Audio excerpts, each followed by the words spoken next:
Eh ben bonjour à tous, j'espère que vous allez tous très bien. Bienvenue dans notre deuxième épisode des Graines à emporter. Et aujourd'hui on est tous dans la voiture. On vient de faire le passeport de Joseph. Je galère un peu mais c'est pas grave. Mais bon, ils sont là derrière les enfants, on les a pas laissés à la mairie. Et en fait aujourd'hui on voulait vous raconter une histoire dont on n'est pas très fiers mais qui nous a appris beaucoup de choses sur notre parentalité. Et c'est Mélissa qui va la raconter. C'était alors qu'on était allé en voyage en février 2016 en Hongrie. Noah ne dormait pas et il galérait vraiment à dormir. Ça faisait je sais pas combien de semaines qu'on essayait de le faire dormir. Et c'était une nuit particulièrement compliquée. Et je perdais un petit peu patience à essayer de le bercer, à l'allaiter. Ce qui n'arrive jamais. Non, je perds jamais patience. C'est exceptionnel. Et donc voilà, avant de péter un petit peu un plomb, je l'ai refilé à Derek pour que Derek essaye de l'endormir et de le bercer pour qu'il s'endorme. Et j'entendais encore Noah qui hurlait après 1 minute, 2 minutes, 10 minutes avec Derek.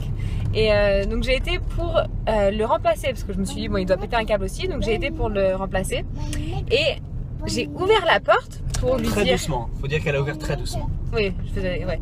Et j'ai essayé d'ouvrir la porte et tout d'un coup on a entendu un boum mais horrible et Noah tout d'un coup il a arrêté de respirer.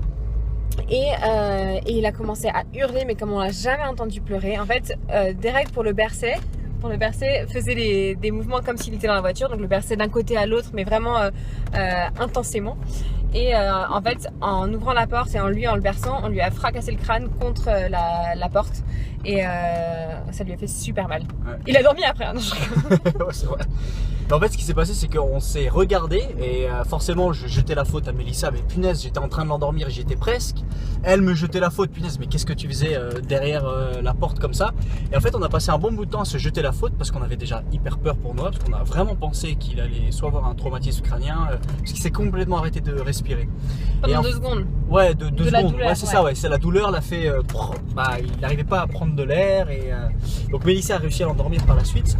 Mais on a réalisé qu'on s'est jeté la faute à plusieurs occasions, à dire ouais c'est de ta faute, c'est de ta faute. Et après, alors qu'on a pris le bus pour aller faire un tour dans Budapest, on a eu le temps d'en reparler de cette histoire. Et en fait, on a réalisé que dans la parentalité, dans l'éducation des enfants, il y a des choses sur lesquelles on se loupe et c'est pas qu'il y en a un qui est en tort plus que l'autre, mais c'est juste que on se vexe l'un à l'autre et on voulait juste vous encourager parce que c'est ce qui s'est passé. On s'est demandé pardon, de se dire punaise désolé de t'avoir accusé parce que j'étais là aussi et j'ai fait une erreur et on a pu mettre les choses à plat et réavancer ensemble en tant que parents en se demandant pardon et aussi en demandant pardon à Noah parce que on est des parents en formation et c'était vraiment un événement à la fois qui nous a fait peur mais qui a été très formateur pour nous et on voulait juste vous laisser ces quelques petites graines à emporter de quand quelque chose se passe mal avec vos enfants, d'en parler entre vous, avec eux et de demander pardon. Des graines à emporter, un regard différent sur la parentalité. Davantage de ressources sur desparentsquis'aiment.com.